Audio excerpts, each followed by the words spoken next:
চোরের দলের খেলা কবে লিখে গুগলে সার্চ দিলে আর্জেন্টিনা ও ইংল্যান্ডের ২০২৬ ফিফা বিশ্বকাপের সেমিফাইনাল ম্যাচের তথ্য দেখানো হচ্ছে।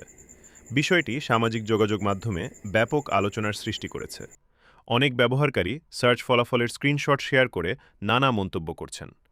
প্রযুক্তি বিশেষজ্ঞদের মতে এটি গুগলের কোনো আনুষ্ঠানিক নামকরণ বা অবস্থান নয়, বরং দীর্ঘদিন ধরে সামাজিক যোগাযোগ মাধ্যমে আর্জেন্টিনা দলকে ব্যঙ্গ করে চোরের দল শব্দবন্ধ ব্যবহার করে বিপুল পরিমাণ পোস্ট, ভিডিও, মিম ও ক্যাপশন তৈরি হয়েছে।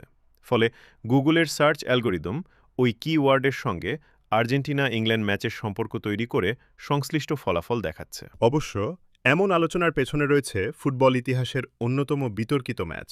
১৯৮৬ সালের ২২ জুন মেক্সিকো সিটির অ্যাজটেকা স্টেডিয়ামে অনুষ্ঠিত বিশ্বকাপ কোয়ার্টার ফাইনাল। ওই ম্যাচে আর্জেন্টিনা ইংল্যান্ডকে ২-১ গোলে পরাজিত করে। ম্যাচের প্রথম গোলটি আর্জেন্টিনার কিংবদন্তি ফুটবলার দিয়েগো ম্যারাডোনা হাত দিয়ে বল জালে পাঠিয়ে করেছিলেন। পরে তিনি গোলটির নাম দেন হ্যান্ড অফ গড।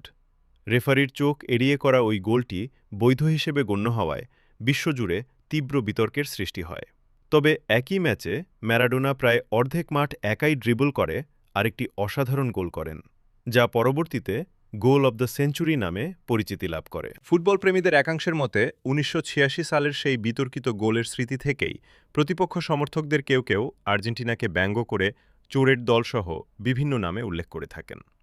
সম্প্রতি সামাজিক যোগাযোগ মাধ্যমে এ ধরনের ট্রোল, মিম ও পোস্টের সংখ্যা বৃদ্ধি পাওয়ায় চোরের দলের খেলা কবে সার্চটিও দ্রুত ভাইরাল হয়েছে।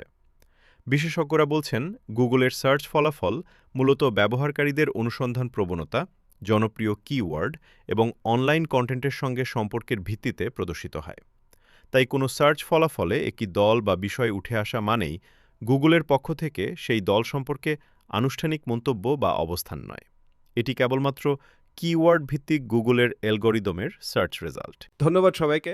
ভালো থাকবেন, সুস্থ থাকবেন এবং ভিডিওটিতে একটি লাইক দিয়ে আপনার গুরুত্বপূর্ণ মতামতটি জানিয়ে দিবেন কমেন্ট করে। তাছাড়া নতুন নতুন আপডেট ভিডিও সবার আগে পেতে আমাদের চ্যানেলটি সাবস্ক্রাইব করে পাশে থাকা বেল আইকনটি অন করে দিবেন।